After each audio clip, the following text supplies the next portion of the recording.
No fanfare, no introduction. Let's just get stuck in.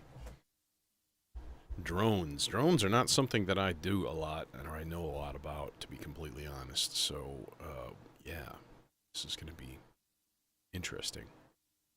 You know. Um,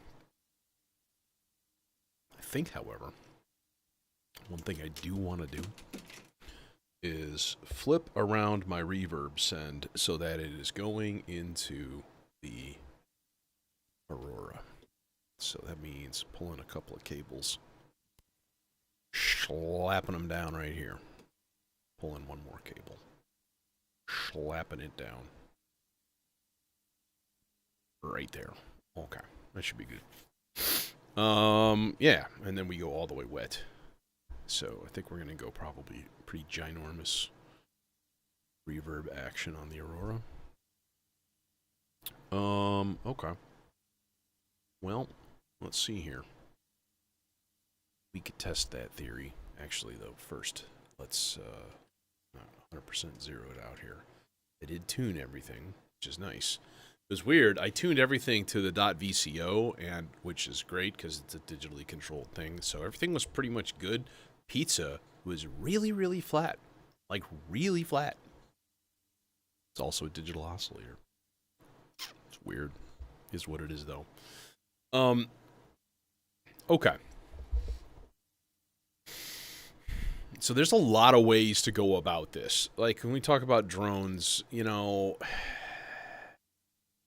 some people are like they go all the distorted route. They go like sort of I don't know. It's just there's a lot of different potential techniques, and one thing I think I'm going to definitely do is get a little sloths going first of all. So let's go apathy, but let's CV that with a really slow randomized LFO so that it is kind of constantly changing, morphing, doing its thing. Same thing with the oct. I'm gonna do the same kind of thing. Put a slow morphing LFO, but I'm gonna put it on negative influence, so it's not gonna speed it up any more than that. So we want lots of slow, free running goo making machinery at our fingertips. Honestly, I kind of want to do the same but different. So each sloth has three outputs. A sloth is a slow moving, essentially an LFO, but not. If you look up Lorentz attractor, kind of simulates a particle in space where there's gravity. So if you think about like a line, this is 0 volts. So sometimes the particle spins like up like so, and it hangs out up here, and then sometimes it goes below. So it hangs out in negative voltages, and sometimes it goes above, and it just sort of flips around. The speed that it does that at is, determined by the thing. You can see the fastest one, the torpor, is fairly quick. Apathy is pretty slow. Inertia is even the slowest one of all three. So, yeah, self-patching, kind of a cool thing. So you can just take an inertia and stick it in one of the other ones. Yeah, it's good time. This might be a little bit on the side. All right. Okay. So I guess the first thing we got to think about here is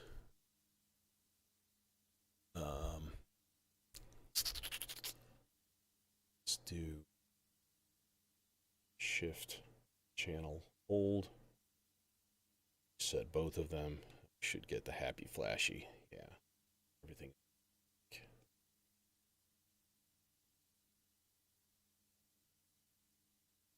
Let's get out of dual channel. There we go. Can yoink that down and get all down. There. All right. Now, one thing I want to try. Will Bloom run? And the answer is yes. It is running off of a T2 of my marbles here, but the jitter is turned all the way up. Okay, so rate not very high, but jitter all the way up, so it just occasionally spazzes out, and it's just like blip, blip, blip, blip, blip, blip, blip. Blip, blip, blip, blip. Right, so it's like it's pretty cool. It's like my favorite thing on marbles is the jittery clock, and the fact that you can do some interesting shit with it. Yeah, so that's driving Bloom. So now we've got some chaotic voices with Bloom, which is interesting. We got to pick a key. We got to pick kind of a general tonality. I'm going to be honest. I kind of want something a little on that major side again. You know what I mean? I'm not sure if I'm even going to use the vector today. Probably will. It's good for things like bass, especially when you're like, hey, let's add some probability to a bunch of the notes and stuff so that it does not just one straight line of things. C major, we'll deal with that in a second here. Okay.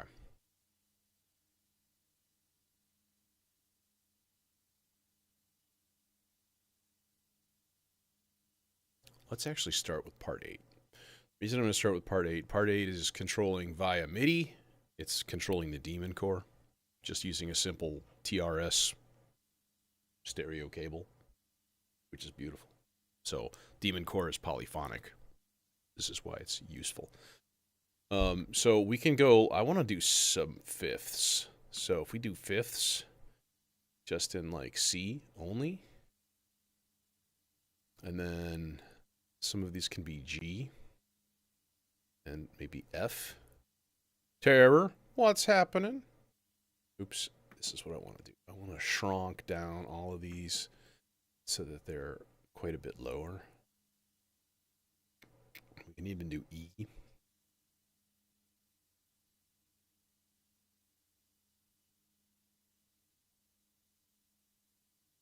And we can do an A also. But most of these are going to be C. We'll do a high C also.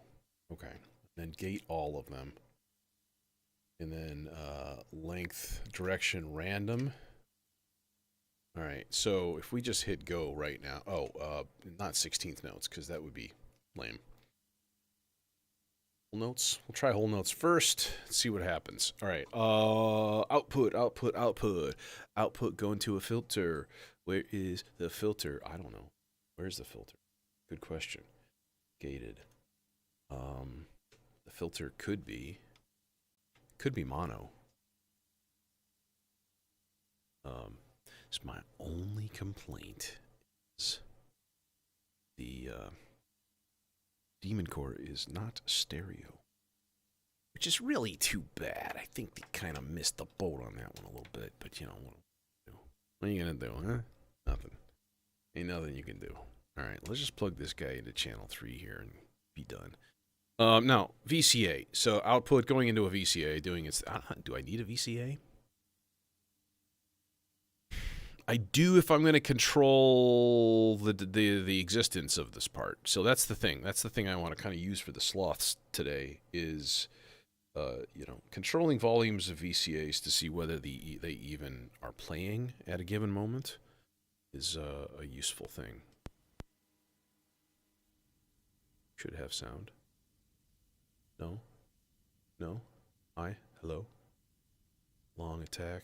Longer decay? We got anything? We got nothing. We got upkiss. Why? Alright, what if we put this on constant here? There we go. Okay. So it's doing its thing. It's just, alright, we're getting clock. Are we playing? No, we're not even playing. There we go. That would help.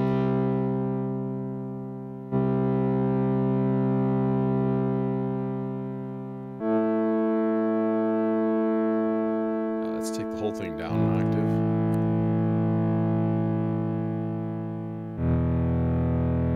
Alright, now, chance operations. So chance type can be a lot of stuff. It can be a skip, or like, you know, fast forward to the next one. So I'm going to do that on a lot of these steps, especially the ones that are not C. That one is a C.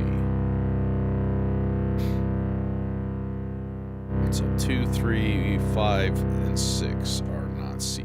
That's what I've got already. So, oops. Wrong one. Let's turn this up. Okay. This needs to be much slower. 2 whole notes. Okay. So this is the sound we're dealing with. We can add some detune.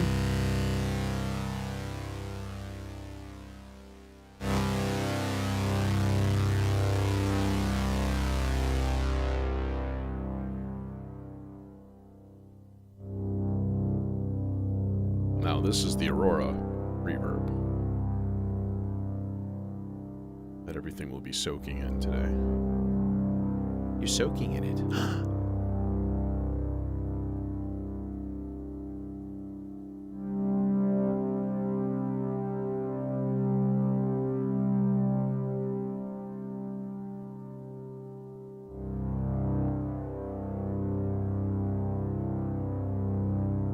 Okay, actually, let's go back and let's make the chance type for these other ones rests. And then do the same thing. Turn up the probability.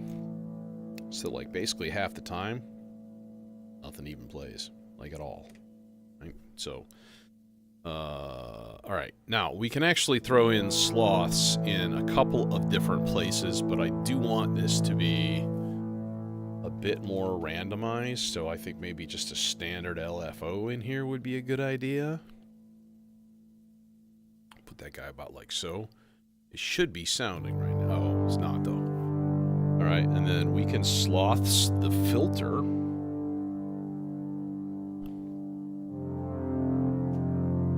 Like in here maybe. And then we can turn this like way down. I don't like that ring. There's a ring in the Aurora. Not a fan. I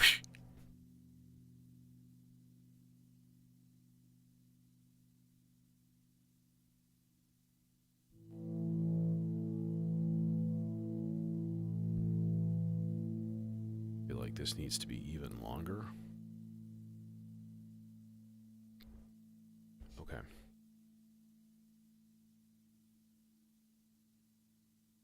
I was thinking too, what would be a cool drone instrument would probably be the warp core and the cloud terrarium. They would both make, I think, very, very good droney drones, because we can do some really, really cool modulation just in the voices themselves, and you know. Both of those oscillators have pretty radical controls over, you know, the general overall sound, the actual waveforms and stuff like that. So, all right, let's put this on long, and let's get some really long delay times going here.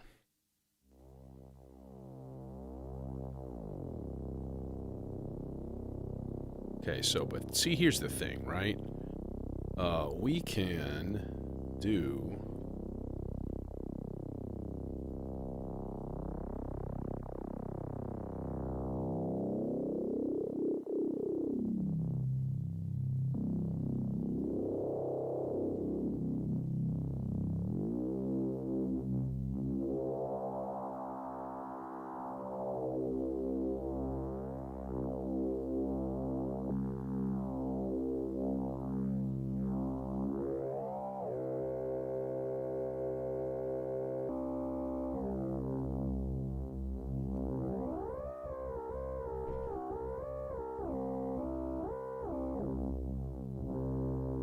So fun stuff happens when you just start throwing modulations into that guy. And in fact, here's what I want to do. I want to take the two outs from the fastest sloths. Oh, please reach. Oh, you son of a bitch. You don't.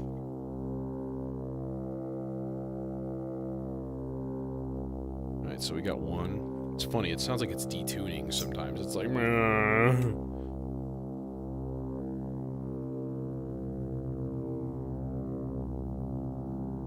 Actually, maybe it should be the slowest sloth. That might be actually really cool.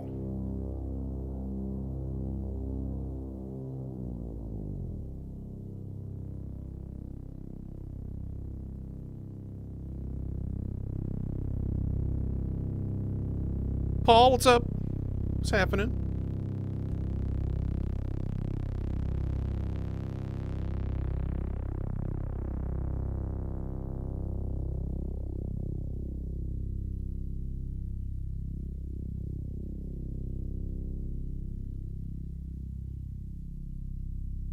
Now, like, same thing. Let's throw some modulation into that. Just straight into the volt per octave of the filter.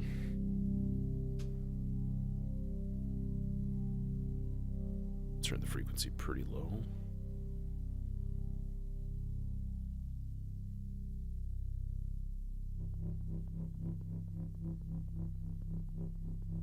Telescopic cables. Nice.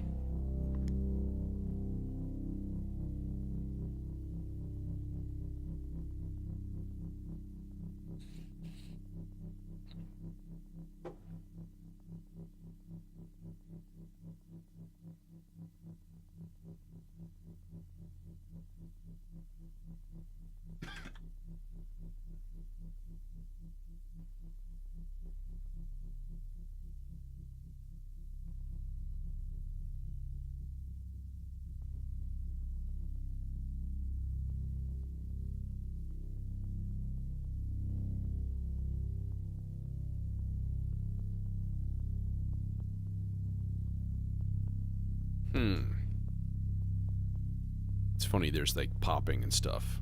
That's really annoying. That's from the sea legs. That's like the feedback frequency that's going into the sea legs. It's really weird. Not a fan. Definitely not a fan.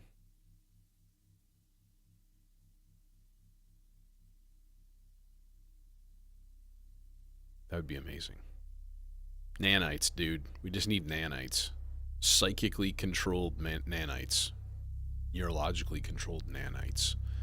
It's like, here, I want this to go into here, and then just like... just assembles itself.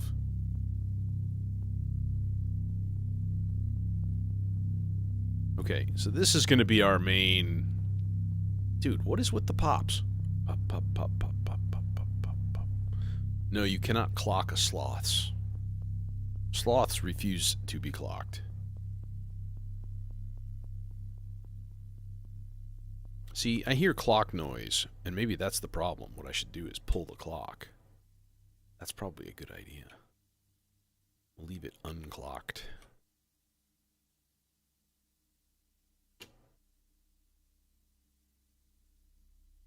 And that would be okay. Okay, let's see here. Let's do clock this guy, even though the clock is really, really slow, so it's not that terribly important. But let's not put this whatever, I can't talk, deep bass voice in there.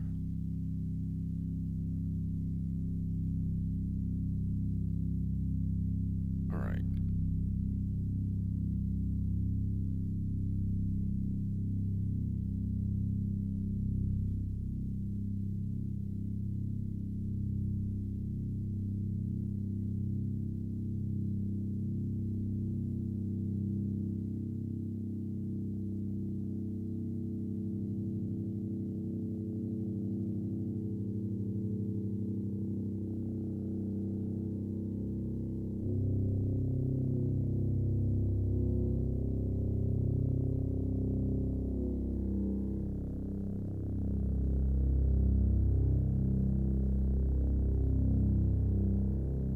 That's lovely right there.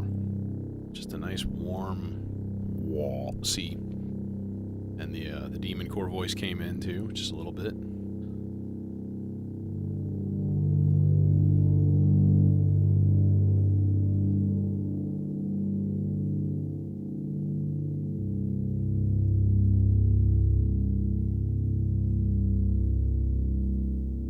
Okay, let's chill with those guys for a second.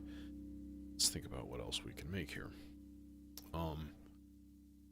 If you got the low, you also need the high, of course. So, my thoughts would be,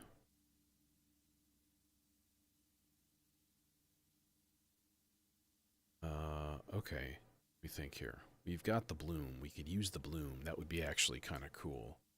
I liked using the bloom with the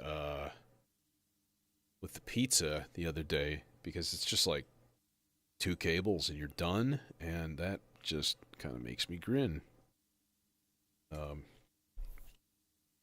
So like full per octave in to the thing, and then like a gate out into the sink, and then there's your envelope. Boom. But let's go ultra long distance for this bad boy. I'm going to go output into...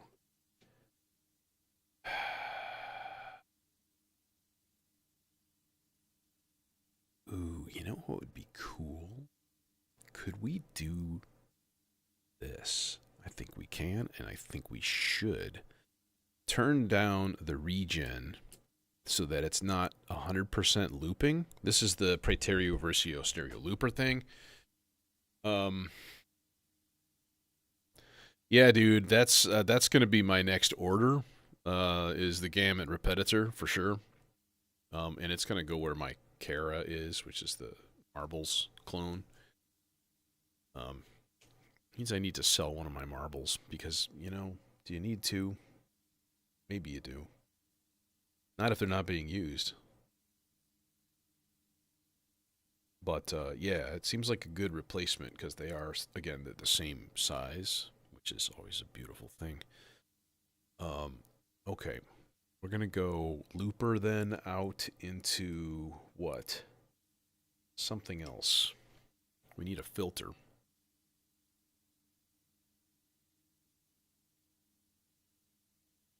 I guess maybe the Ikari filter would be good for this, but I may end up changing that out. It doesn't have that built-in VCA, which is oh so lovely. You actually need to hook up an output. Always a helpful thing, you know. Alright. Now, this is going to be capable of a huge amount of variation. So, wait. What am I doing? This is dumb. No. This is correct. That's right. The looper is going into the filter here. So, let's see what we can do here. And then let's see if there's anything even in there yet.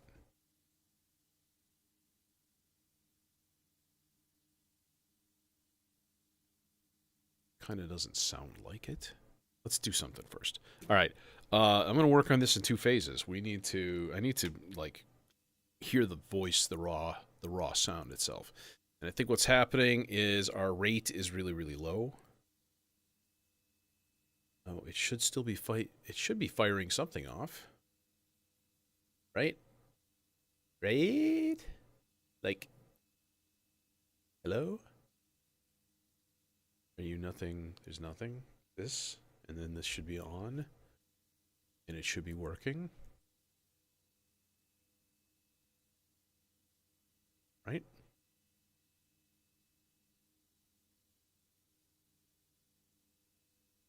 Dude, what's going on? What is the thing? What is the deal?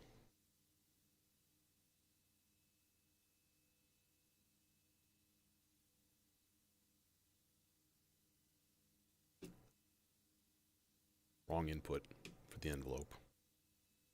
Done that before. Thank you. Thank you.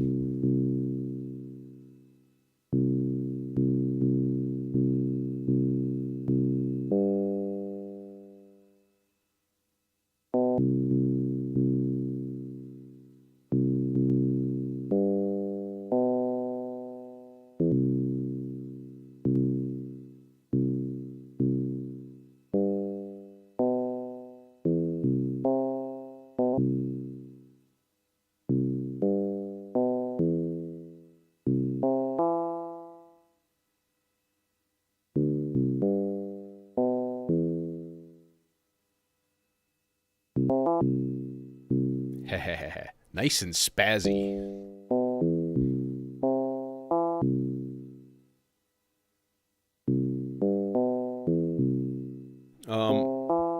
Well, to me, mixing is very much part of the composition process, too. So, like, I look for sounds at different frequency levels, right? And using filters to, like, squish it into place. Because otherwise you won't be able to hear anything, right? It'll all be covering over each other and so on. So this is, again, this is suitably spazzy. Let's octave it up, though.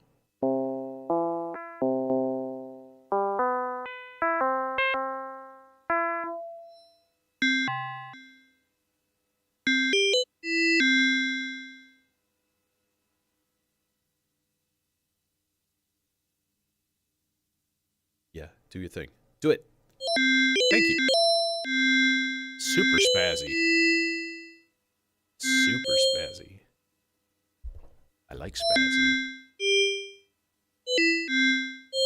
Now I'm going to turn the rate down, so the spazziness will stay, but like the overall rate of sound occurrence, that'll be way down.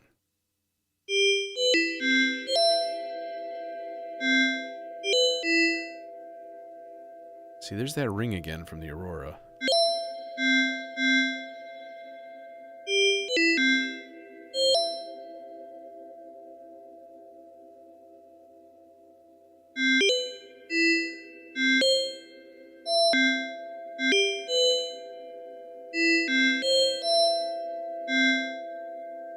Okay, now we can modulate a few things here, so let's do that.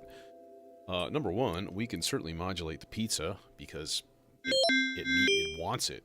It loves it. It's like, dude, bro, dude, hook me up. And we'll do a little bit of FM index. A little bit, not a lot.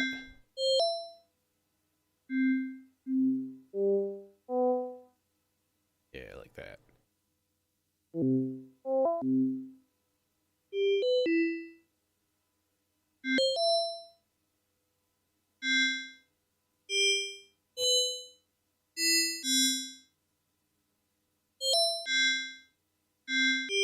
But then we also have things like branches. Let's just do 2 branches.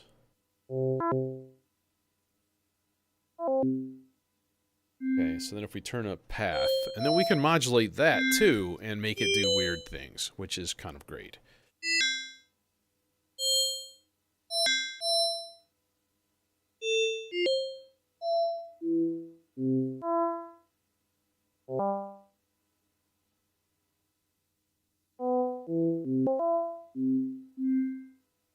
A little bit of mutation too.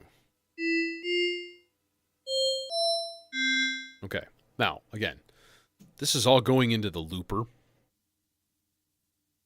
Now we just let that fill it up for a second before it finally will start coming into the filter output here and into our channel.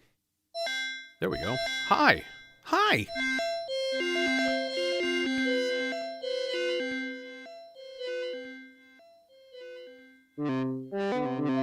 Now, as far as mixers themselves, I use the Tesseract Tex Mix because it is by far the best bang for the buck you can get.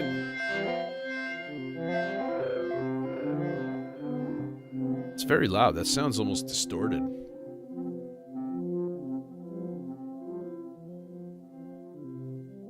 And we can high pass this too, which would be interesting.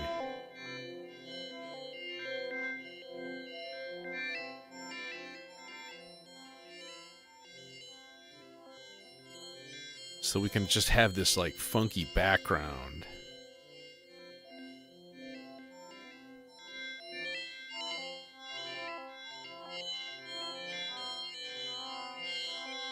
But then we can just sloth the whole thing in terms of the VCA, which is why this is such a nice filter for anything.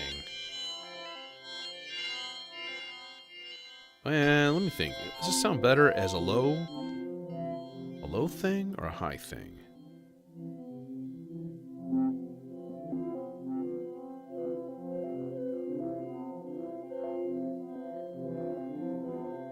That is still awfully loud.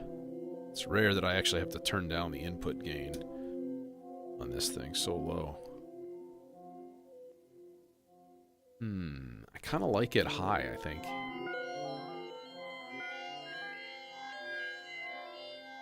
Okay, yeah, and then let's just do that. And then we'll feed that into the delay, I think.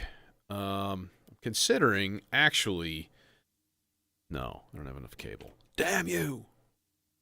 Damn your eyes! Blessed his high to Hades! I've got another effects aid sitting here, unused, feeling neglected. So, like, let's use it.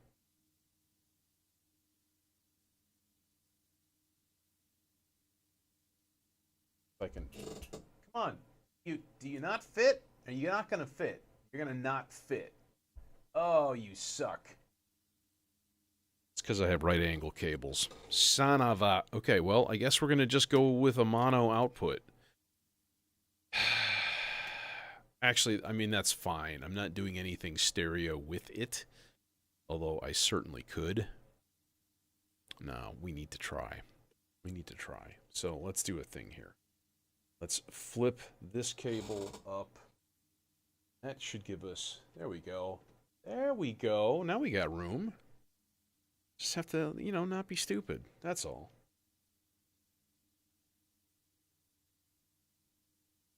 Yeah, I mean, here's the thing. Like, I've been searching for a, quote, better solution to the Tesseract text mix, you know, in rack. And that's the thing. You can always go external. That's way cheaper option, to be honest. And I'm thinking about kind of like doing that more once I change my whole setup over. You know, and getting a small mixer with built-in effects, and then like literally just taking the USB out from the mixer, and that'll have my microphone, and it'll have all of the modular stuff as well. You do get some mismatches. Gain mismatches are weird because Eurorack levels are very, very high output. You know, we're talking potentially 10 volts instead of, you know, 2 or 3 max for like line level. So if your mixer can't handle that and it like always distorts from the preamp, then your entire thing is trash, right? You can't even use it. To me, it seems like Eurorack mixers, they're all bad. They all have serious issues. The big issue on this one is probably noise floor. I get some leakage through the effect sends sometimes. Sometimes, not always. Now, that might be a power issue here. It was way noisier in my old case that had a single IEC lead to power the whole thing. This one has external power bricks, 2 of them, and the noise is like dramatically it's just way less. But I still get that leakage from the effect sends. And it sometimes annoys me. Most of the time, I don't even notice it. But anyways, we need an output. So that's kind of what led me. What led me there first was just the price. I mean, the TextMix modules are dirt cheap. You know, I think my whole mixer here, so master module, 2 4 stereo channel modules, and 1 8 mono channel modules. I think that whole setup is only about $450. So, like, you can't even like double that money and you get like an 8-channel mixer with like 1 effect send. And I absolutely demand 2. I need 2, plain and simple. You know, that I would not budge on. Or they have those dumb effect sends where you have to like pan. You have to pan the thing to send it from one to the other. So you don't really get 2 effect sends.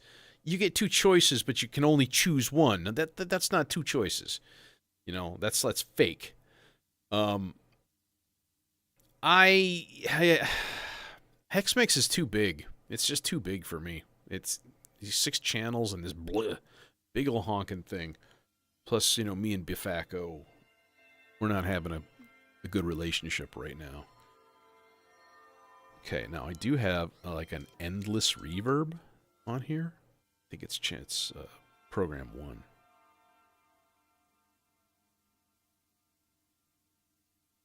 Okay, so once again, this is the loop. Here, let me take the VCA control out.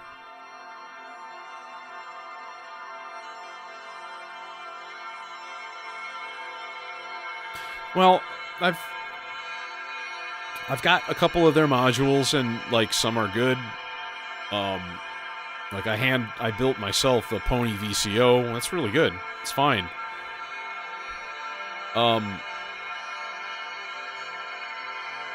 I've heard a lot of reports of quality issues. Again, taking it with a grain of salt and all. My God, this is beautiful. My biggest beef was the Mux Slicer. Right? The Mux Slicer responds to the trailing edge of a clock pulse. So it's always behind. And that is weird. Unless you're running your clock with like 50% gates. That's weird. Right? So like, and then they have an update procedure that was insane. It was like you had to get this whole thing in a compiler, and like it wasn't like, you know, the Daisy modules where you plug in a USB thing and just whoop, done. Like it was like a whole, I had to buy a cable assembly and USB, and then I tried it maybe, I don't know, 20, 30 times, and I could not get it to work. It refused to update. So screw that. Like that thing it's a doorstop. It's like a $300 waste of money, and no justice from Bifaco. That's just like, that's the way it works. Like, that's dumb. So, yeah, kind of like pissed off at them. I'm not pissed off at this though. This is really, really cool. So this is a complex thing. This is Bloom controlling pizza going into the looper, and then the output of the looper going through the filter, going through a wet-only reverb, so 100% reverb mix, and then into the mixer. So, yeah, there's a lot, and there's a lot we can still control. We can actually probably put some filter in there, but I don't think it's going to be necessary. I want to kind of keep it in this, like, real high MIDI frequency band.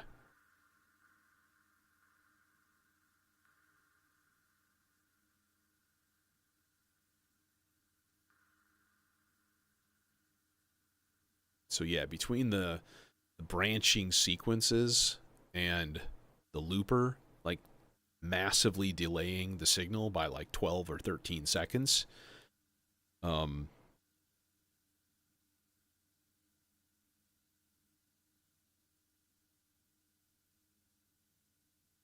yeah, this should be kind of cool. What's weird is that I'm not hearing it yet. Now, a last simple mod would be take an LFO and throw it into the rate control. I thought this was a cool module. I don't know how easy it is to see, but you see these glowing orange lights right here? There's like this big panel of like 12 of them or 15 of them. Dude, they are crazy bright. Like here, this is, watch. Okay, you see the glowing orange blob on my face? That's coming just from these lights. All right?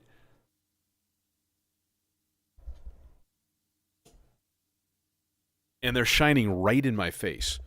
Of course. So, you know, it's like the Make Noise Tempe. That thing was like, had the most obnoxiously bright blue lights. So I took black nail polish and put like a blob in the center of each button. It actually worked really well. But I shouldn't have to. Chill with your blue lights. Just chill. Look at Bloom spazzing out up there.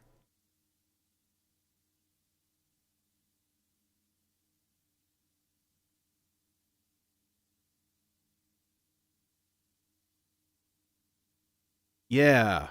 Yeah, that's absolutely true.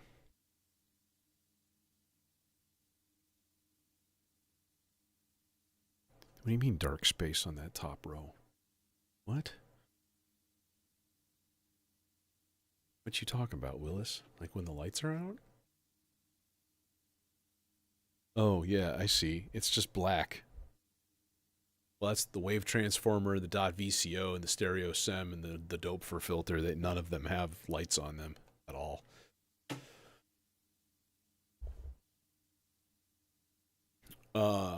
I'm surprised I'm not here.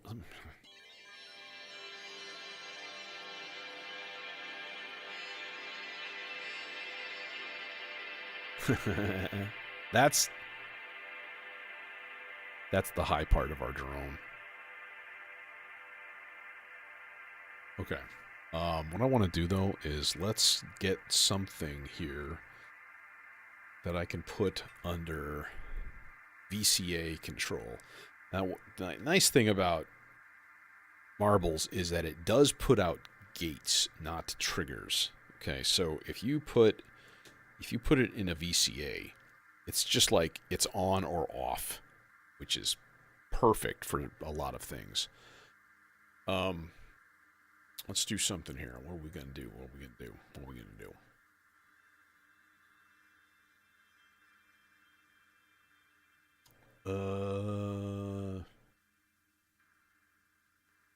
I sort of like the idea of using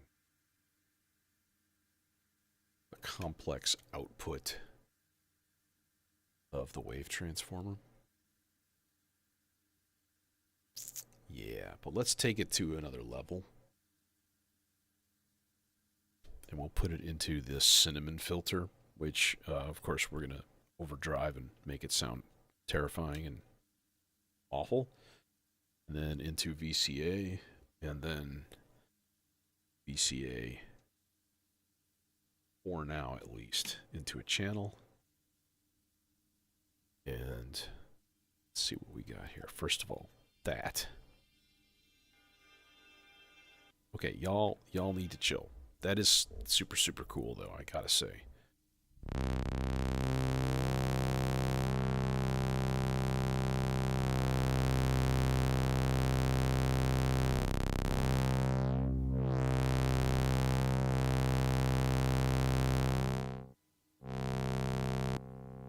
Normal level.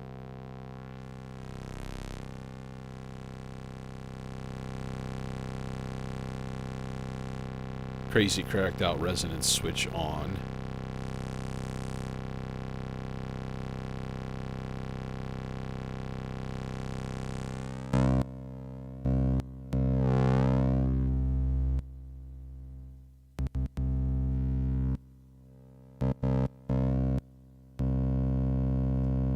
Okay, maybe let's use the bloom for the second channel here. So I just want length to be like 2 steps. That's it. And I want a massive, massive division if I can.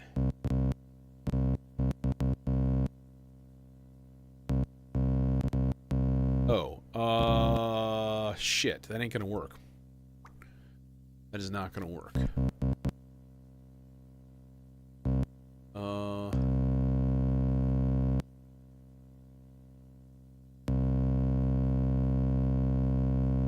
Could work. I need to do some finagling, though. Okay, finagling time. No, it's not, because there's only one clock input. Damn.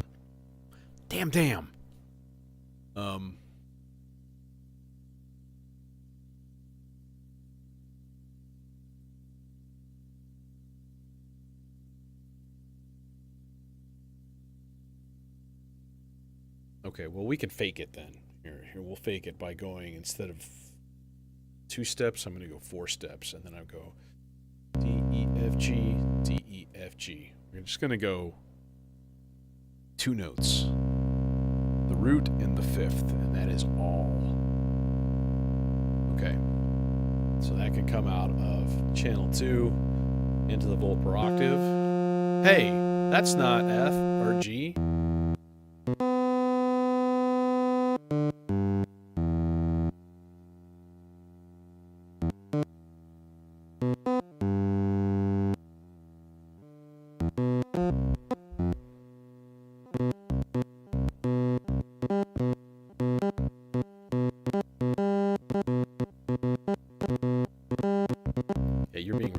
this.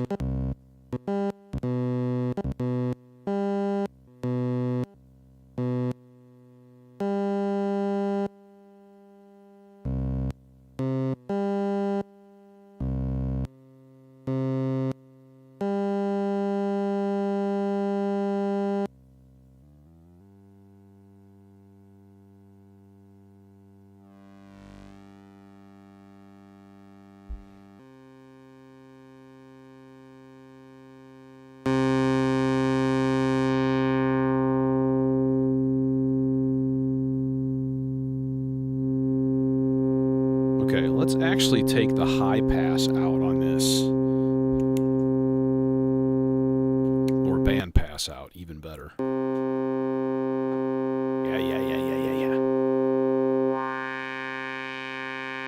Alright, and then if we turn down our VCA level 100%,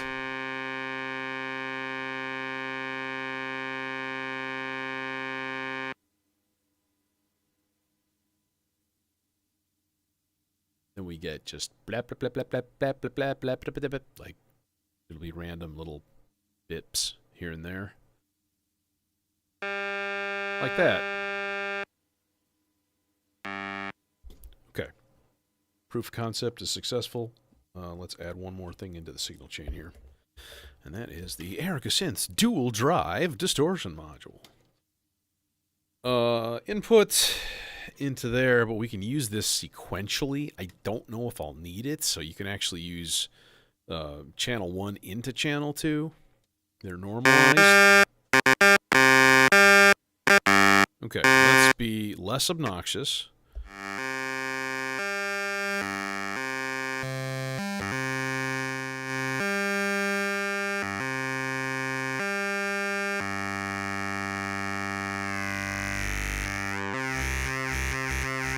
Naughty.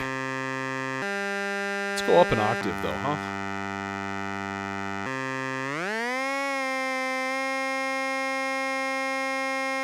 That'll do, Peg. What was I going to hook up to? I was going to do something here. Oh, the transform. Transform. Fast slots. Sure, why not?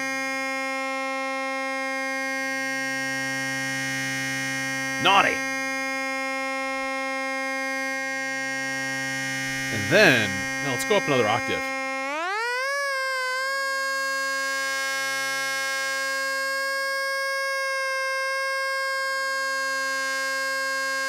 And then we turn up our VCA influence here on the sound. Okay. And then we put that into the C legs.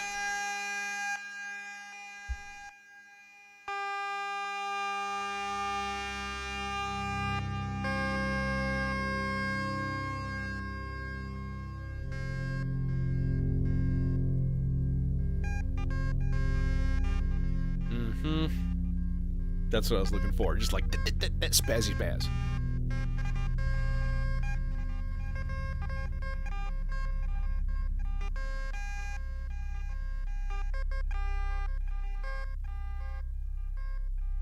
One last thing. We need some sort of modulatory input to the filter.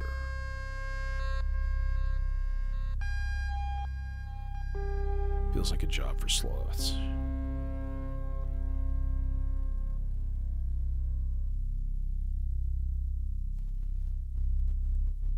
Dirty pot. Dirty pot. Do you hear it? Hate it.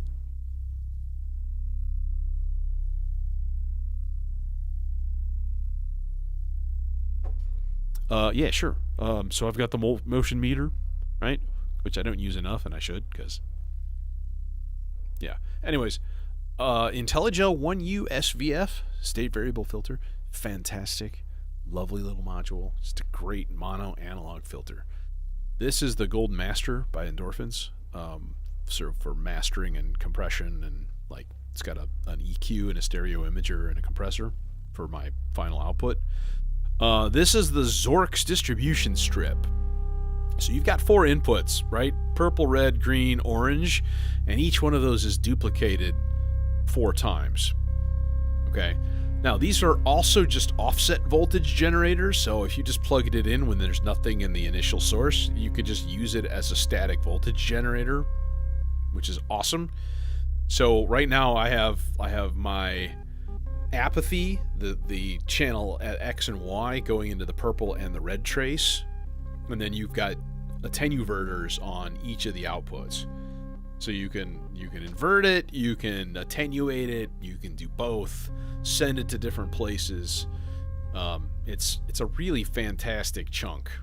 It's big. It's like, I don't know, was it like 80 HP or something like that? It's pretty huge, right? But if you've seen like the Make Noise shared systems, those the gold and black ones, like they've got something like that down the middle. It's just a big mult strip. Oh, hi.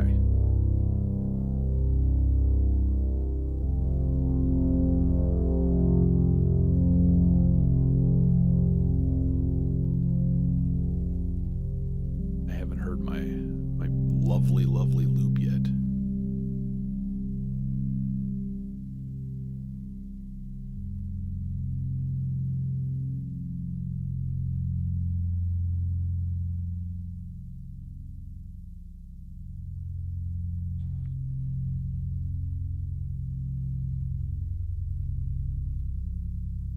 Well, as soon as I got my case, and that was like one of the first newer things that I put into it, it was like instantaneous workflow, additions. It was nice. So like being able to do like metrical modulations, like I have like 8-bit rises and falls, or 8 measure, or like 16 measure rise and fall, and having that control multiple things in a patch is fantastic.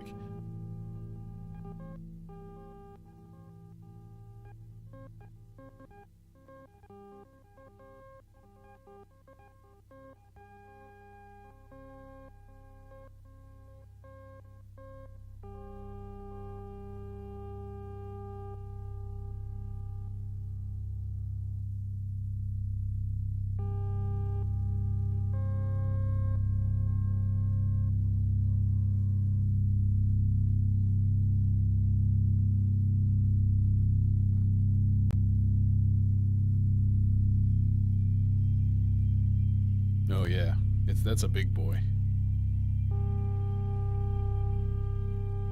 And I think it kind of does the same thing, actually. It may be slightly different capabilities. I like the color on this thing. It makes it much more just immediate to me.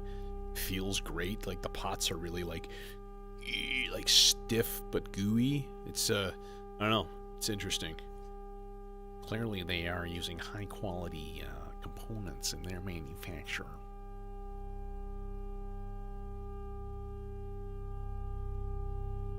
What is that?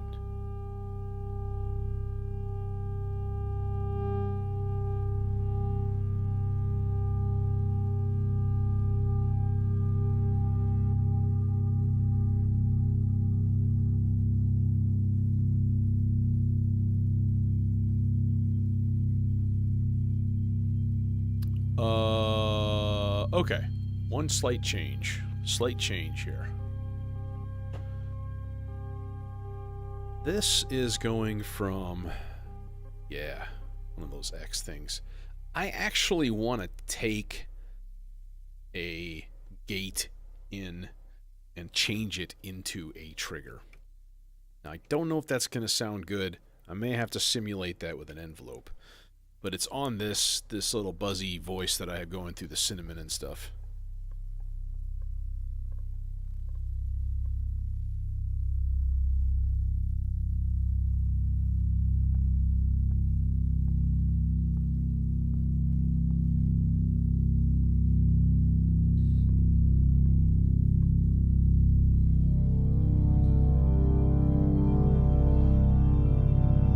Well, I mean, the theory is pretty simple. Like, if you have drums, you have a beat, why not make your melodic or, you know, otherwise voices and things like that do things to that beat, which is what the maestro is all about, right? It's all what it's all about, right? But like, oh, one output. Okay, well now I can put that same output to, you know, 4 places or even more if I take one of the outputs, put it into the input of another one, right? So maybe you've got one thing going, you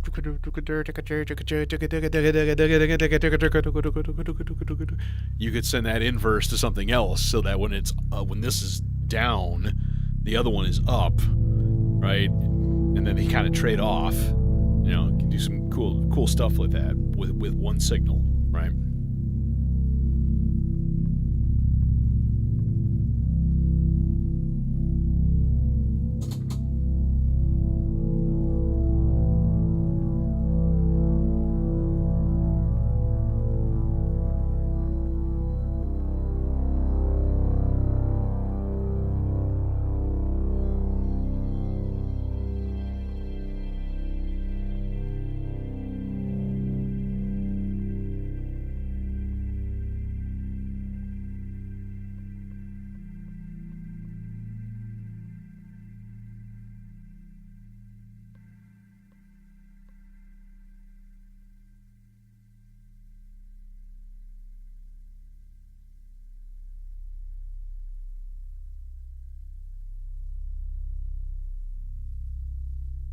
Yeah, but like even if you don't have a maestro, like an actual clocked modulation source, you can figure stuff out pretty easily. Like I'm at X BPM and I want this to go for 4 measures. Okay. Assuming you're in 4/4 time, or you know, 4 beats in a measure. So 16 beats at 104 BPM equals how many seconds? So like Zadars, you put them on loop and just like dial them into the exact time that you need, you know. Not difficult to do. And then like use them as looping LFOs, because they do that.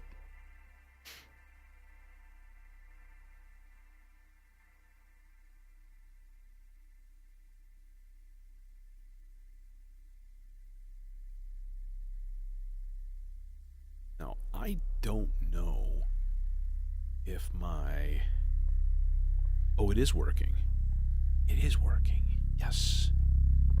This. It's just extremely quick.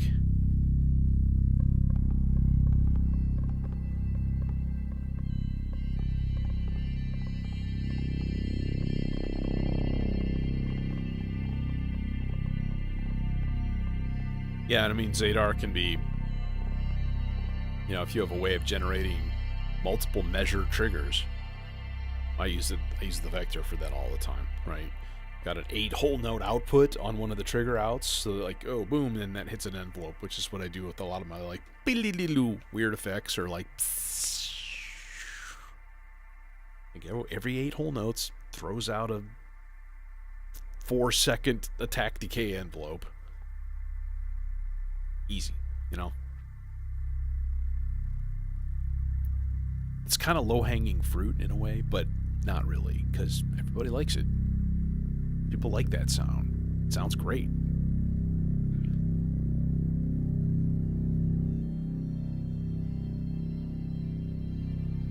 See, we need more of that.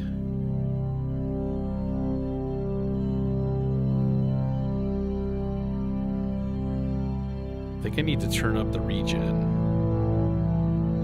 I had it down to about 70%. I think it needs more than that because there's just nothing there.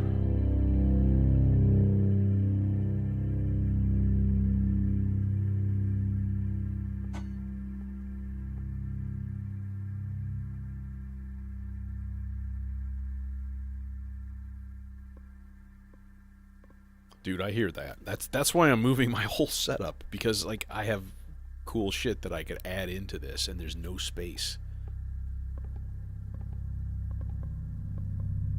You know, I have the Model D right here. I have a Neutron at home. Those are the 2 easy ones.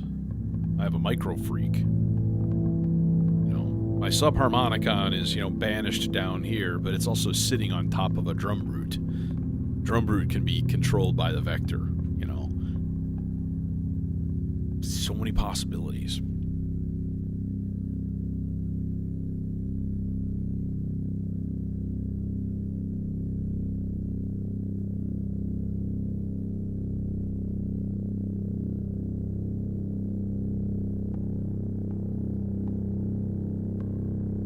Okay, we need to modulate the delay time also. So let's do that with a very slow LFO. Right there. Take it. And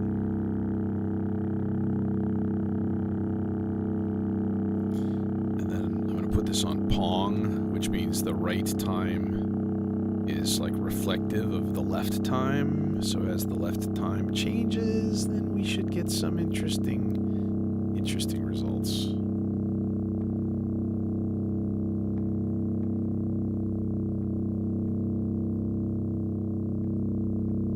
You know what I really want, that I know that I would play with it for a while and then it would just kind of die away after a while and I'd be disappointed in myself. Is a Soma Terra. One of those big like tree stumps with the brass pads all over them. So cool. Or some of the weird folk tech instruments that with like weird copper springs sticking out of them, and you know.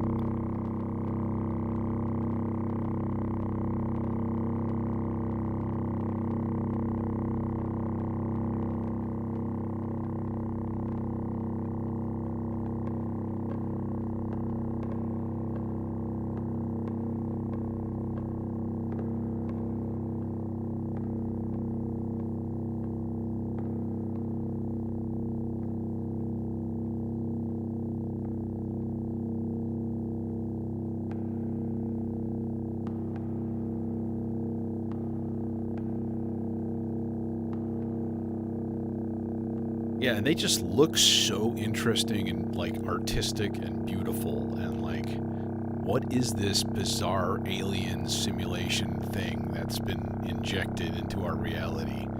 What is happening?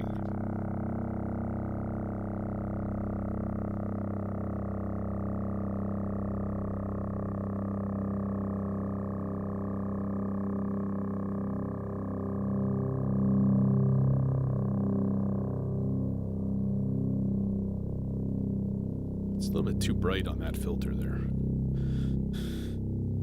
Oh yeah, the filter mod is way up. It doesn't need to go that high. So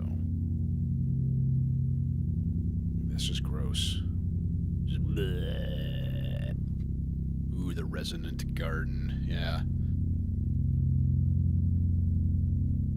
That feels like, you know who needs stuff like that is like Cameron, Venus Theory.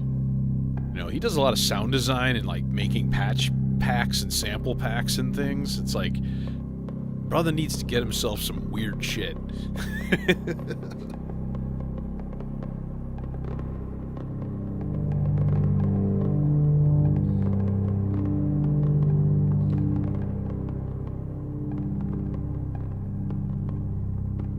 Watching streams is where I get a lot of my inspiration to try stuff.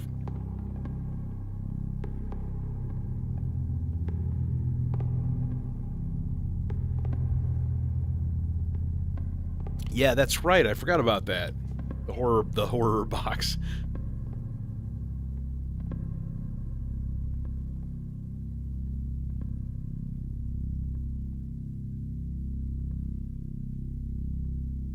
We got to get him into modular though. Okay, I need something else here. I need something else, and I don't know what. I'm thinking a little.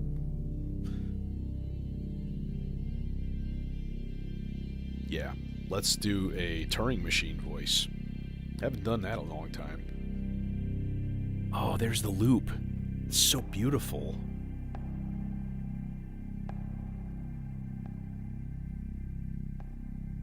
I watch whoever I find.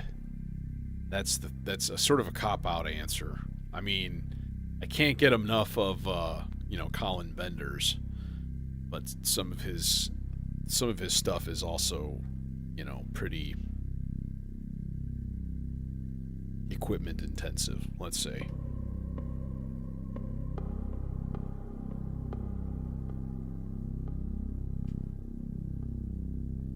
You know, brother's got himself the wall of modular that we all dream about.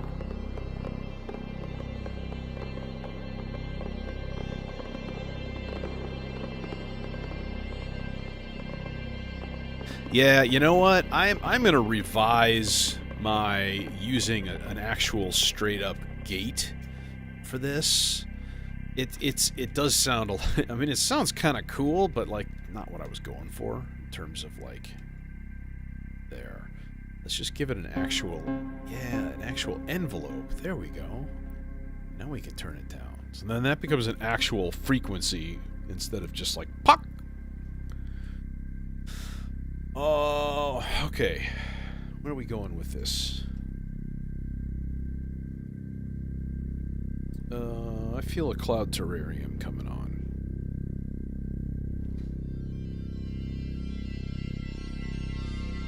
There's my loop.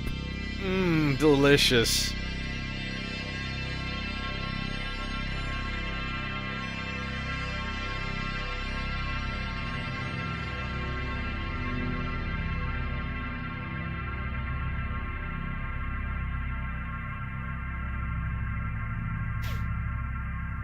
Okay, so we're going cloud terrarium into some kind of goddamn filter. I don't know. Actually, I want to use the dual dagger for this. I think I mentioned, I don't know, the dual dagger, I have a love-hate relationship. I really think it's missing a single gain pot on the front panel. It would be an unmatched thing if it had that. It's just like, it could be tiny.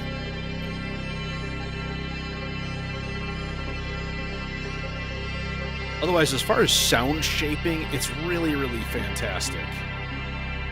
Because it's got the built-in low pass, high pass. So,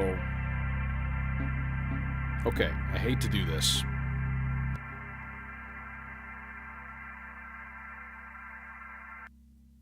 Which is too bad, because the loopy thing, the pizza voice, that's giving me that shimmer. That's sounding really cool. Who we got?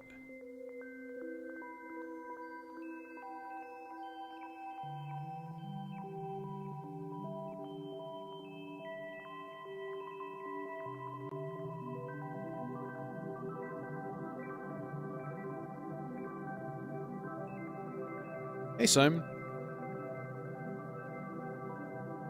Okay, step one. We can absolutely modulate these fractio solums to change the clock rate of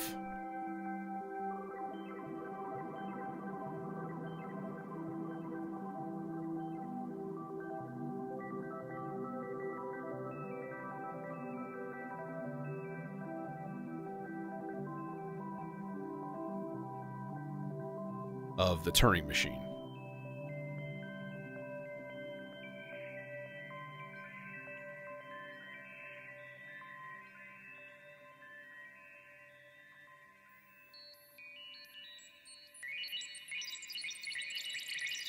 It's a little fast.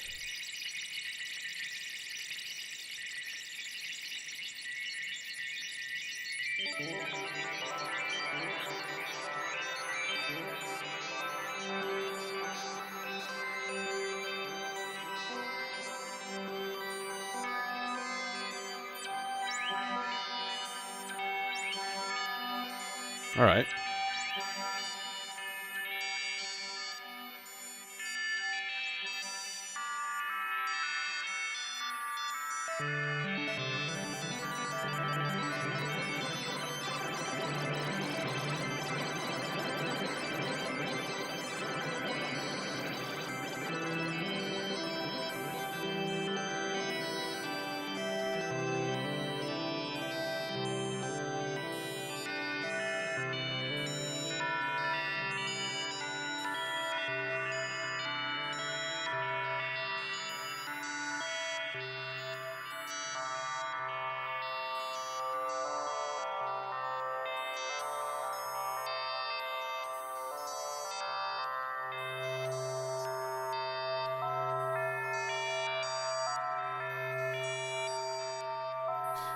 Yes. Yes, you did. Because it doesn't have an input gain.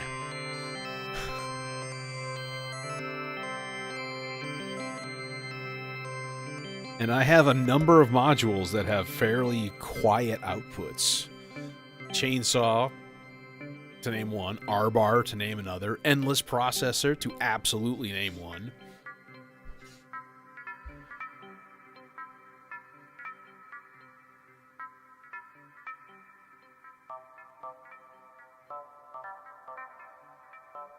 Oh, wrong channel, sir.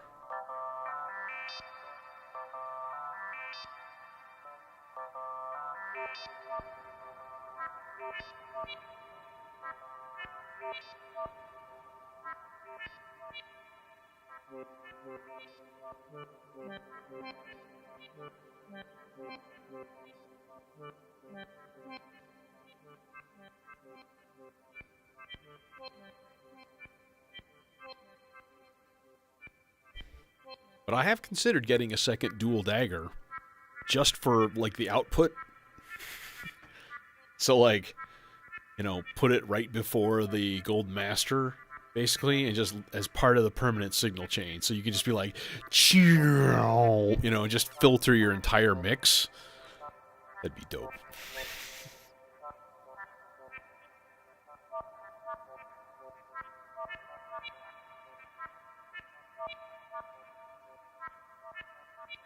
Yeah, I don't think Colin Benders has been doing streams in a long time. But he did enough of them during COVID to last us all a long time.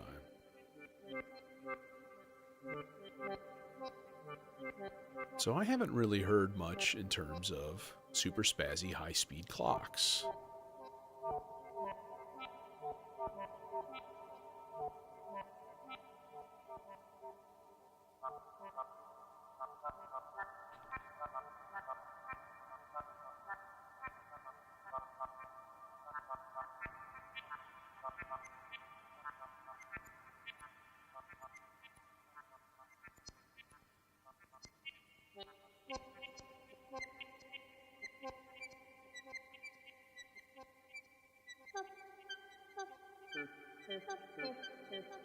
Oh, I imagine.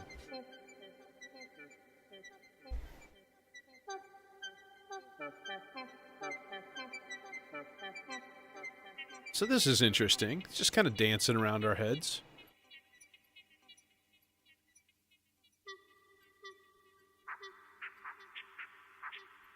Too much chaos.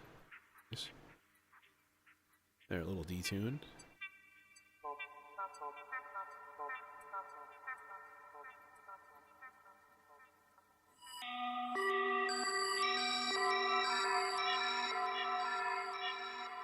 That's not very fast at all. What are you doing, man?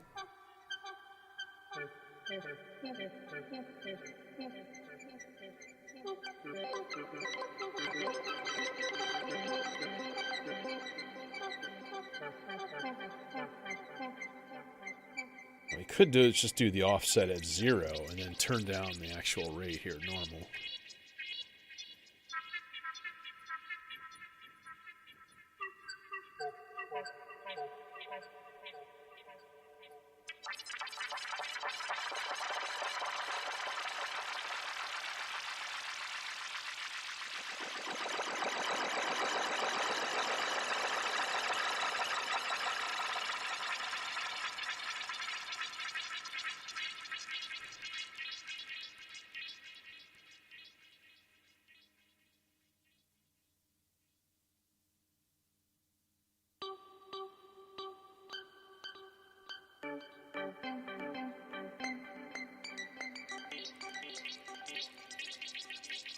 Okay, yeah. Too spazzy. Too spazzy. That's just right. That's what I'm looking for. Little blah, blah, blah, blah, blah, little bubbles. Dude, you know what company I kind of fanboy after a little bit? If I had to pick one, it might be ADAC. I feel like they're like edgy dope fur.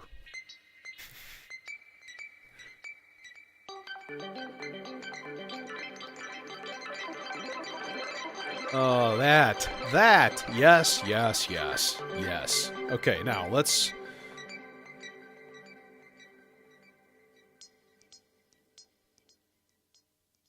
I need to attenuate the envelope. Boom. Splat. Crunch. Bonk. Let's go about 50%.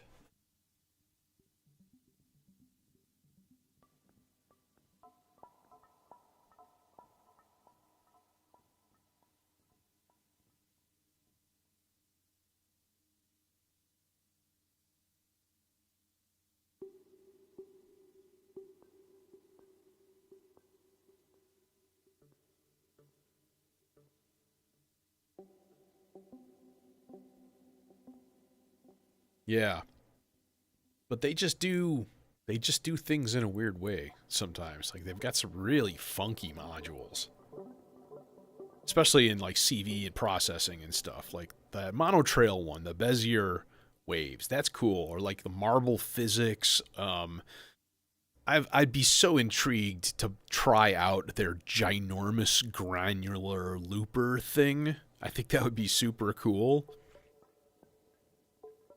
And I noticed they offer it in its own case now. You can just buy like, and it has like a travel case and everything. Like it's an instrument all in its own, and that's really interesting. And everybody was like, well, you have the R bar. Then they came out with this thing that's like 4 times the size. And everybody was like, what? Why is it so big? I think there has to be a reason. I really want to try one. But I don't have, what, $1,200 or something? Like, much less the giant space. So,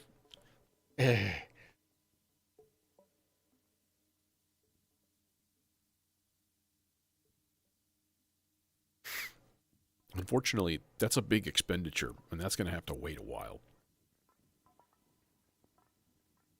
I've been pricing out my computer parts and stuff, and it's going to be like $2,500. That's harsh. That's a bite. But it's necessary.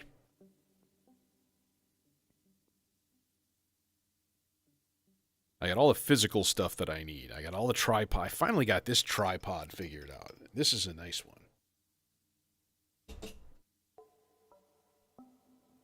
There, you can kind of make it out. Kind of sort of make it out. Right?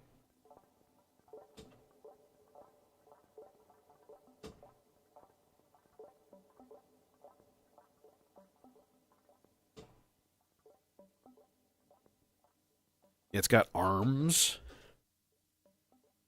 Yeah, well, I am going to get a really balls out. It's going to be a Ryzen, like whatever, 7900 or something like that. So 8 core Ryzen, 64 gigs of memory, built-in capture card, you know, as much PCI / USB throughput as I can get. And then probably an RTX 4000 something for the video card. So I want to be able to use, I've got a hardware RGB or HDMI mixer. I want to be able to use that with the video synth and have it all in hardware and just like one output, totally balls out to the computer and be able to stream at, you know, honestly, I could probably stream at 4K 60 frames. I won't, because it's nutty. But, you know, future expansion, like I have a mirrorless camera that I could be using. So it's going to look a hell of a lot better.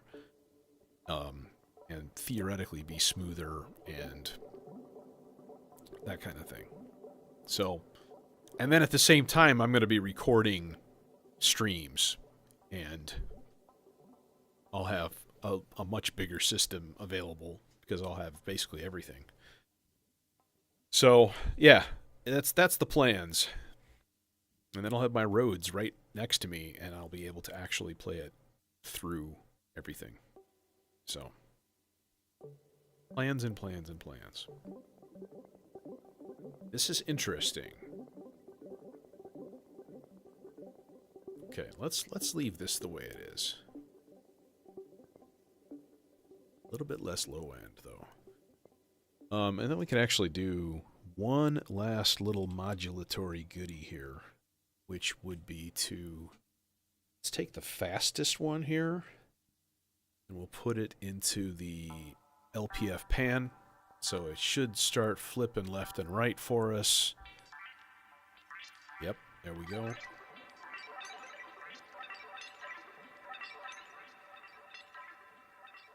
Now, the only thing is that there's nothing really controlling the amplitude of this thing now.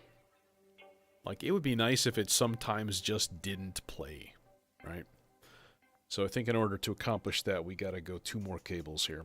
We gotta go through a VCA. 3 more cables. So, boom, splat. Oh, God, you're tangled. All right, so yeah, we go VCA out. Lefty, righty. Let's get a modulator going too. So, channel 3, channel 4. We're going to go into the red sloths. Because why not? Actually, maybe try the fastest one here. Let's see how that does. We need our general level going up here. All right. I haven't used this many actual VCAs in a long time in a patch. Because you can have too many VCAs.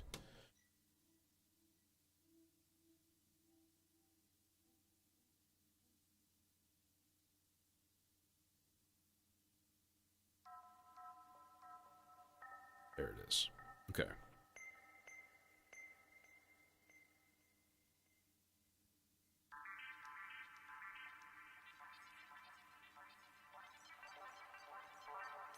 Okay, now let's fade everything else in.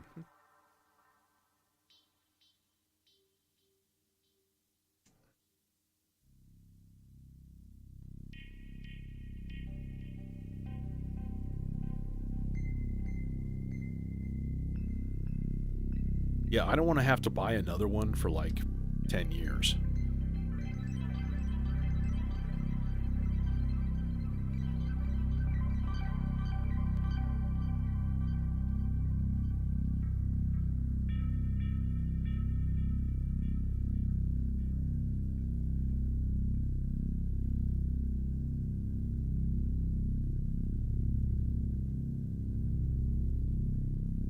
There's another level.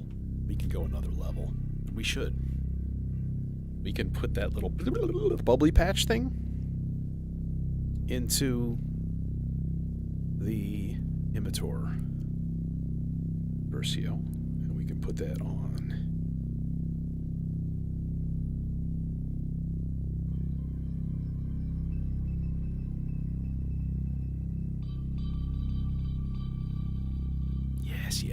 Yes. Hey, Eddie. Yes.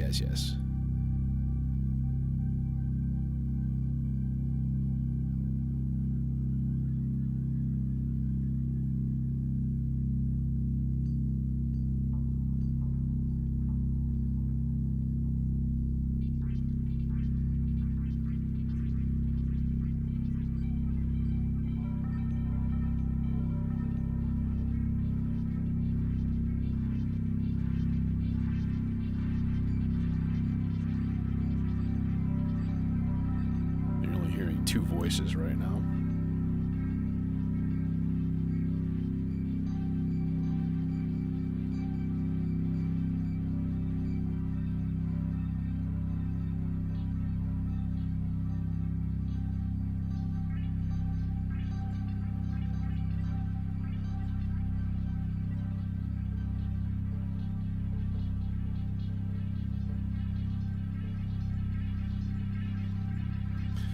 Yeah.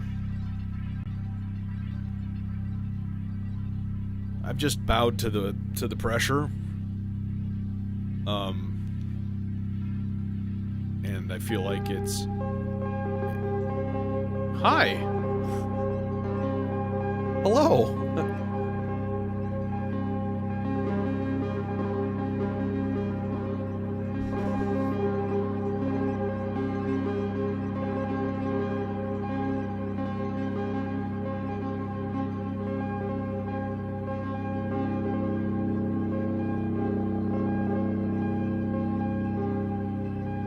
Okay. This was a wrong choice. This was a wrong choice. I'm going to change the drone, the base drone right here. We're changing that shit to the chainsaw. Wait, that's not the right thing. That's not what I need to do. I'm being stupid. I need this and this and this and this. That's not the base drone. The base drone is coming from the warp core. So instead of the Zagreb. Yeah. That's the thing. Like, what this is missing right now is a delightful stereo bass hug. You know what I mean? Of course you do.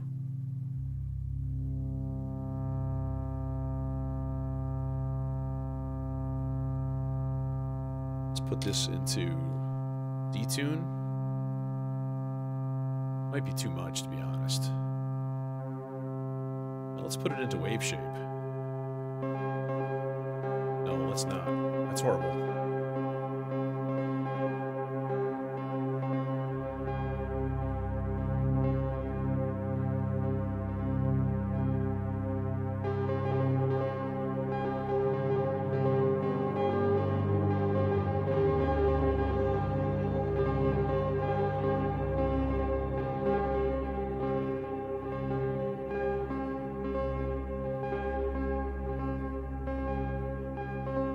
This is already getting a sloths for this, so we don't need this at all.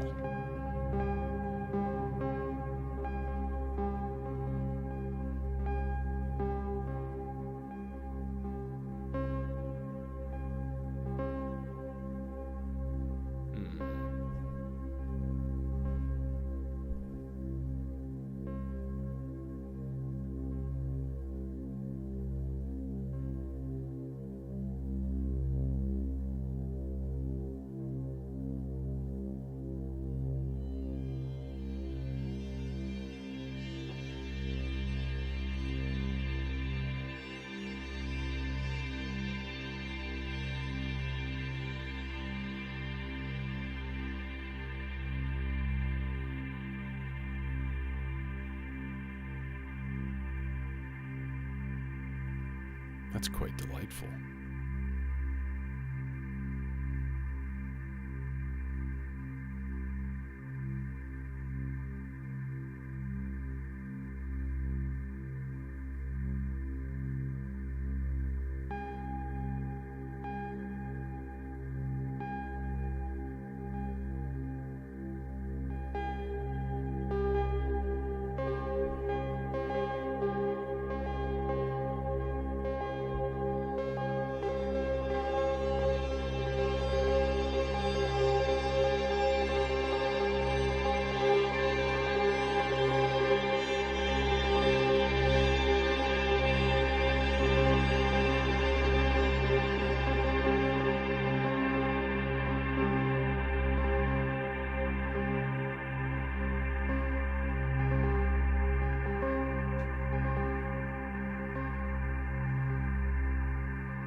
Okay, I have to do some finagling here to try to get the chainsaw to play in an octave.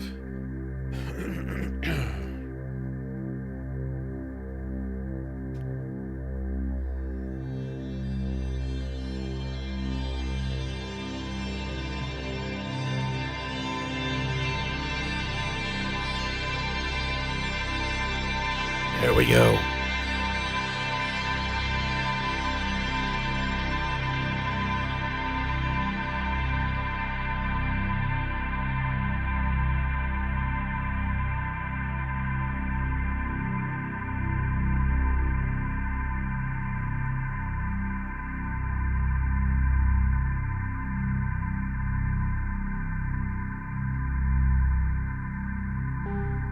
Actually, what would be neat, this would be cool.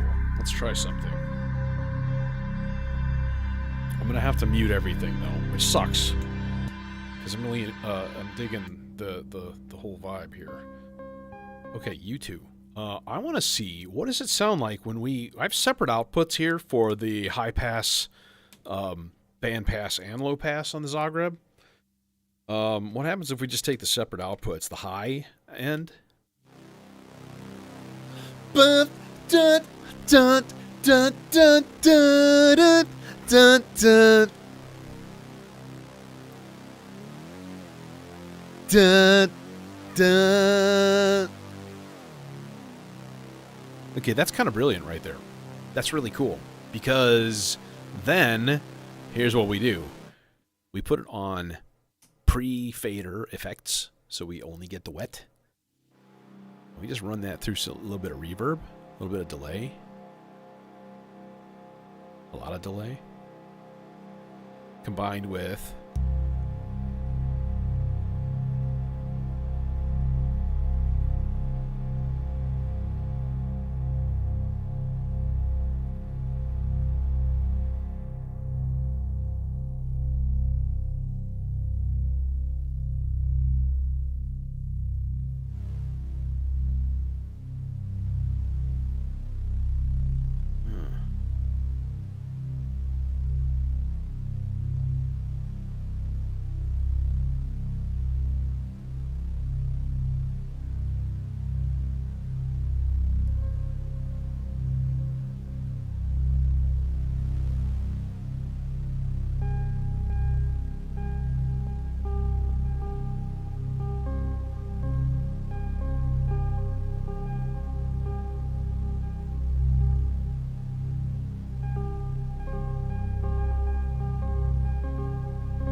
It'll be better. Be better. Watch. Here's what we do. Right? We take our inputs here. We put them in the endless processor. You know what I'm saying? Yeah, let's do that. I'm going to assemble a couple of layers.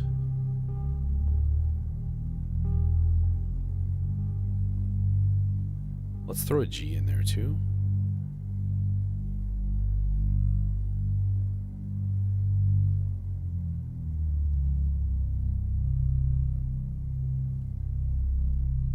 And one of those.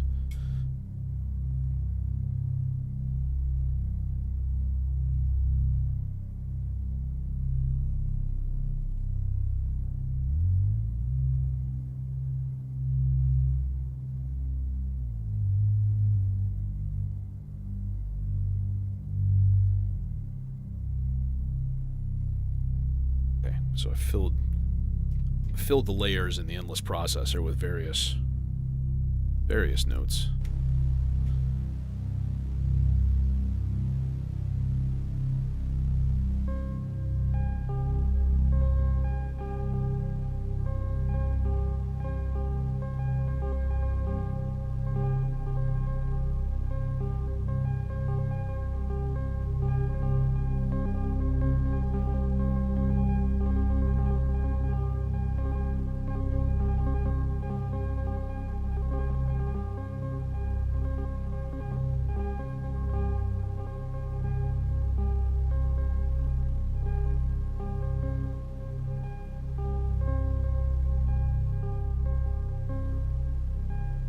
Actually, then what I would rather do is take the... Oh, I don't even have to do this. I can just do the endless processor.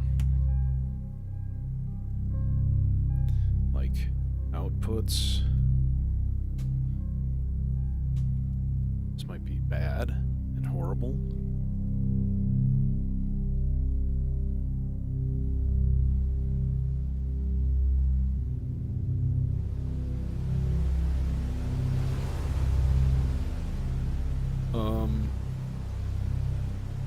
It's unexpected.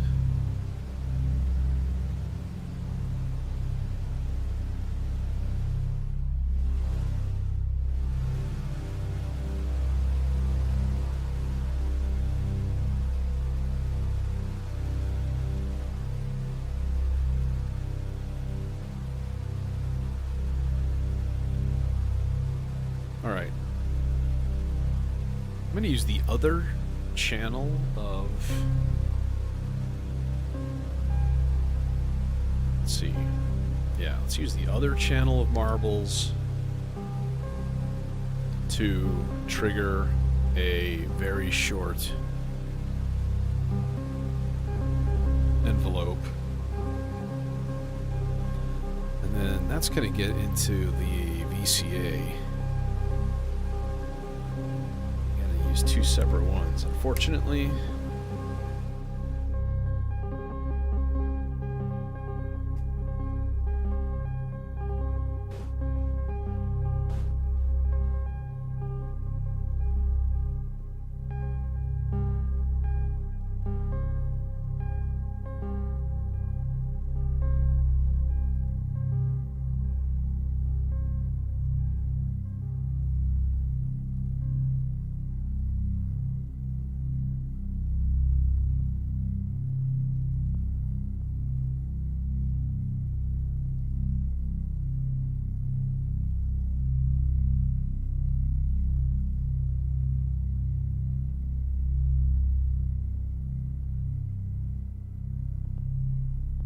Should be getting everything right now, but we're getting only bass drone.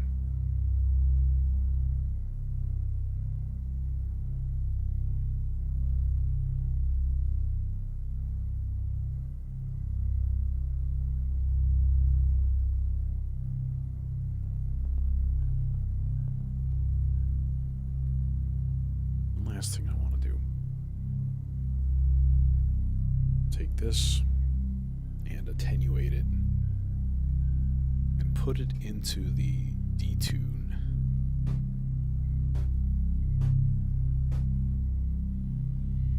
On the chainsaw.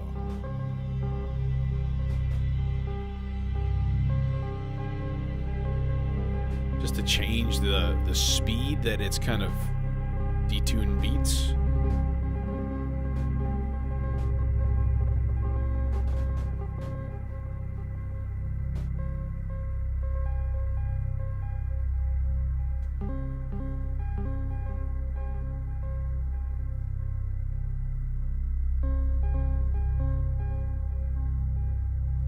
Make this even faster.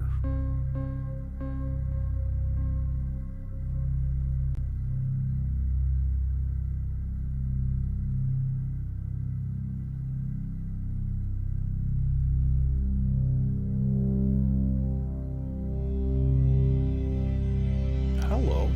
There's some parts.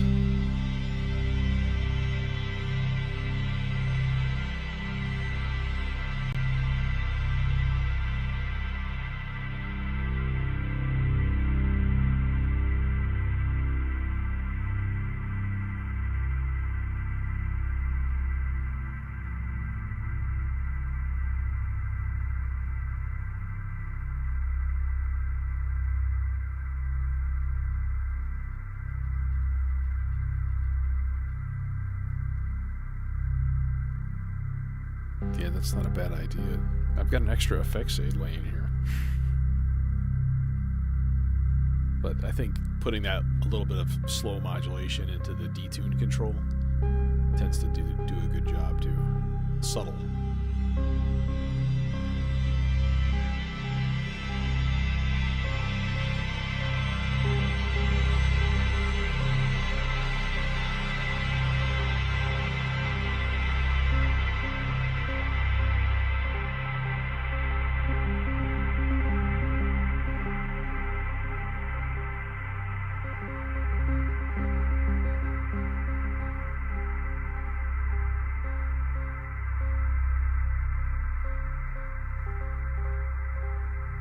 Just bear with me for a second here.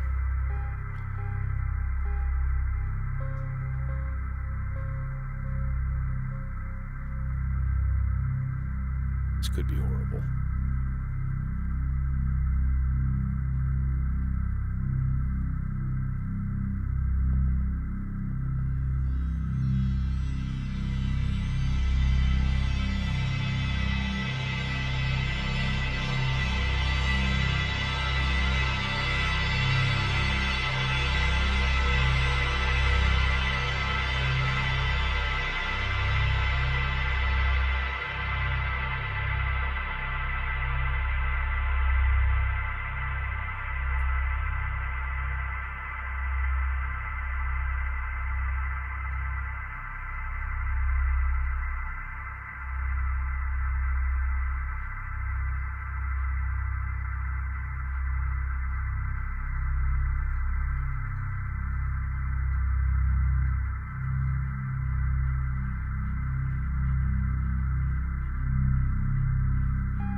bass is just a little flat.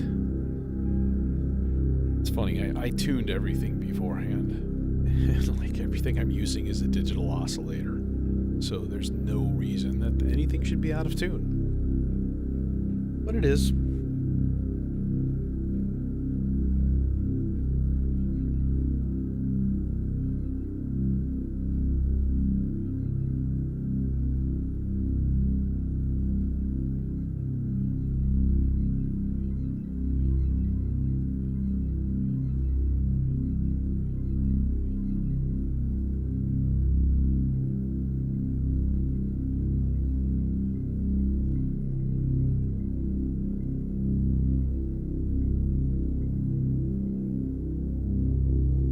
Modulate the layer control on the endless processor also.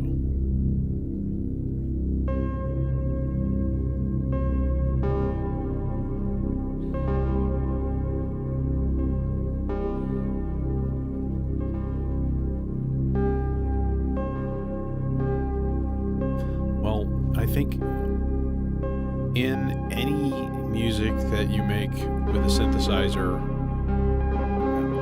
technical knowledge is like learning music theory. It sets you free. So,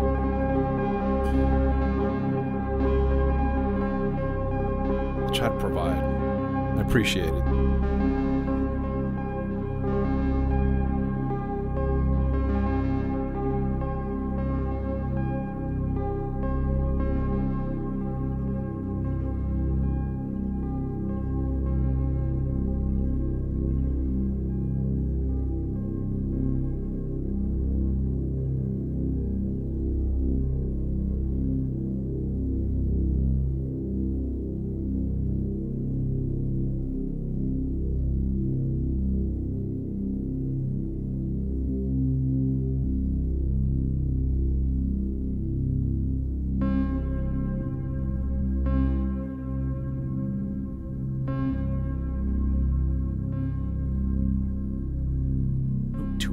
Down is kind of nice.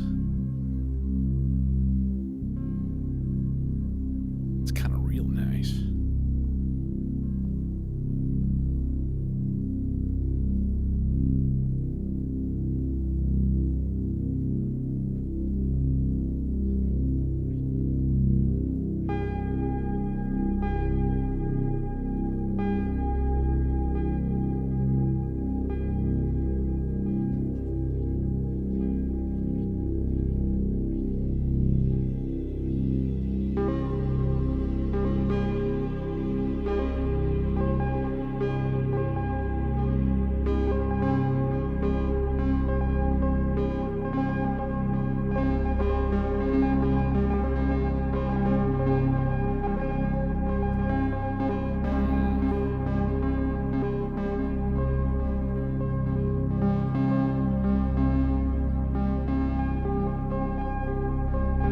So I tried duplicating one of the outputs from, I don't know, one of the other weird bubbly noises into the looper, and it kind of took over. It's a little much.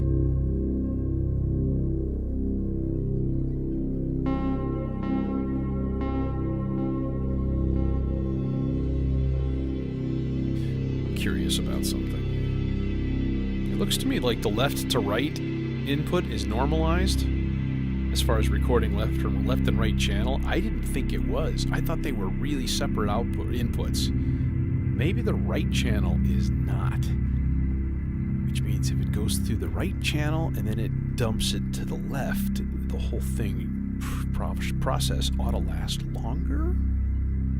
No, let's test the theory.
should be on an infinite repeating loop right now.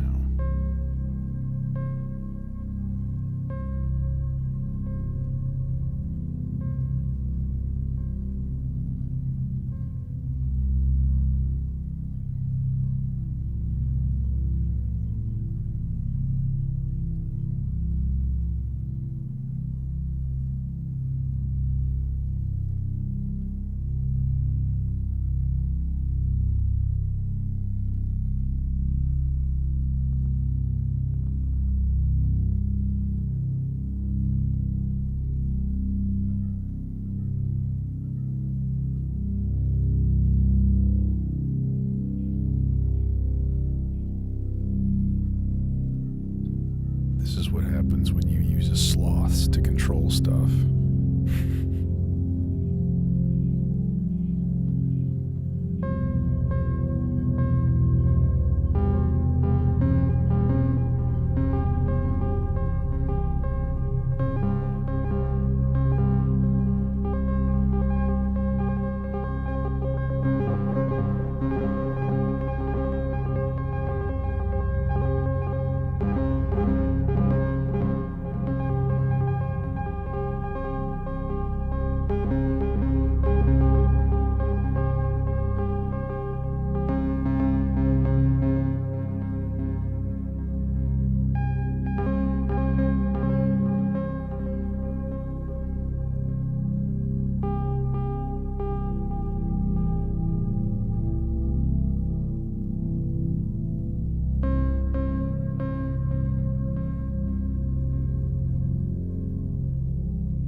We're all relying on you, Marbles. You can do it. There you go.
This is what happens when I turn Safe Shield off on Twitch.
small price to pay.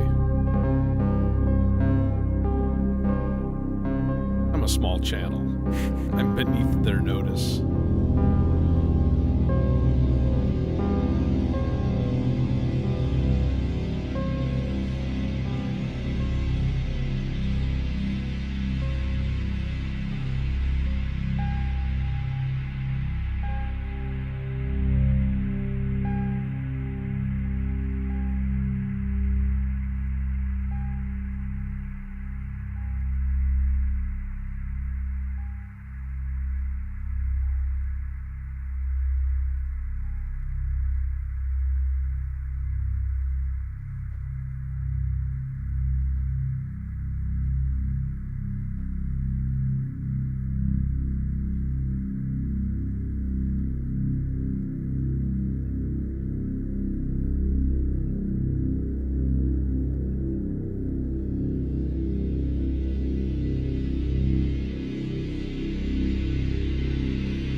Trace a patch here. Is this? Okay, and that's the B channel.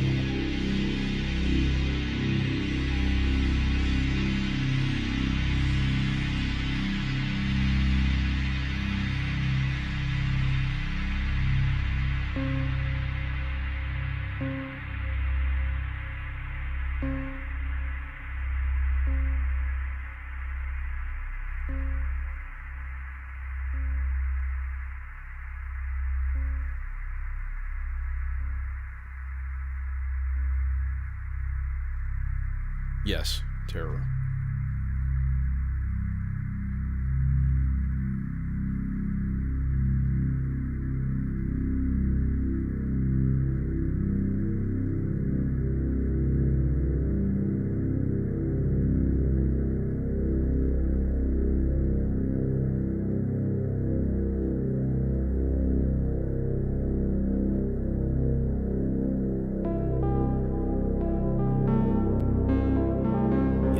More chord tones.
trying to make those little cords go whoop.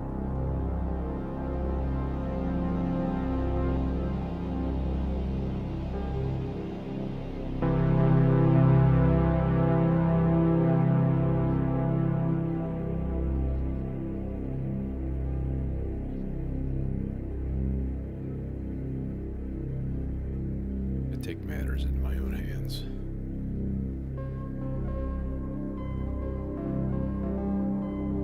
Gate out into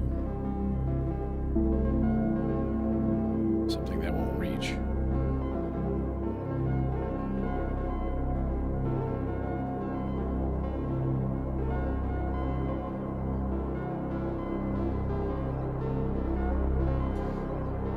So the demon core fires off a gate every time it plays.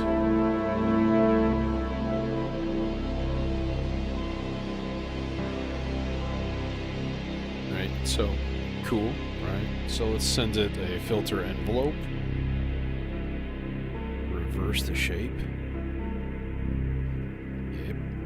And make it like, say, half a second, a little over.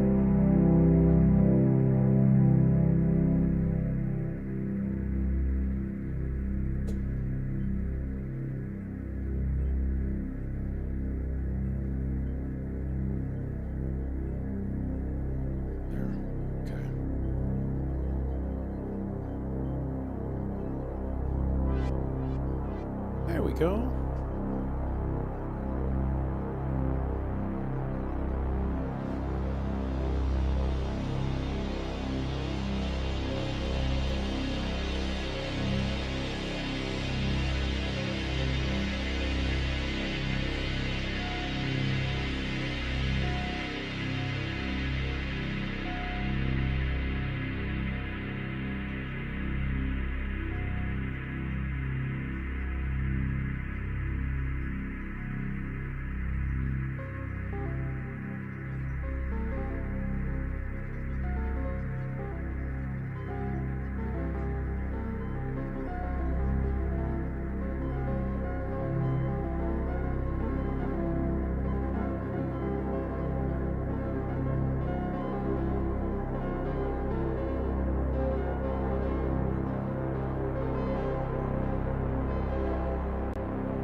modular synthesizer.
Oh no! It just crashed and it said, "You have died, restarting." Ah!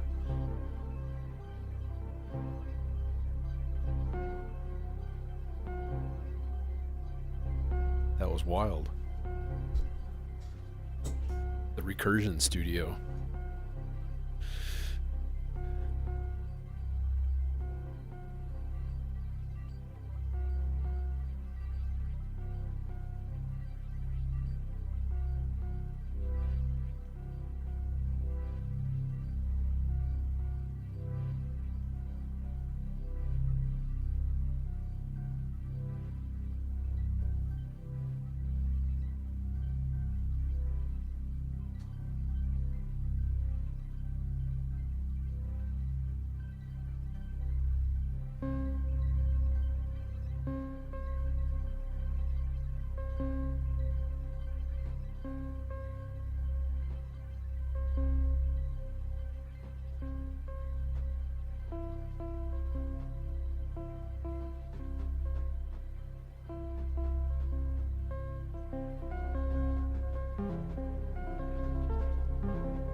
Hey.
That was weird. Sounds that just kept going when everything was turned down. Oh well, anyways. I'm gonna hit the road.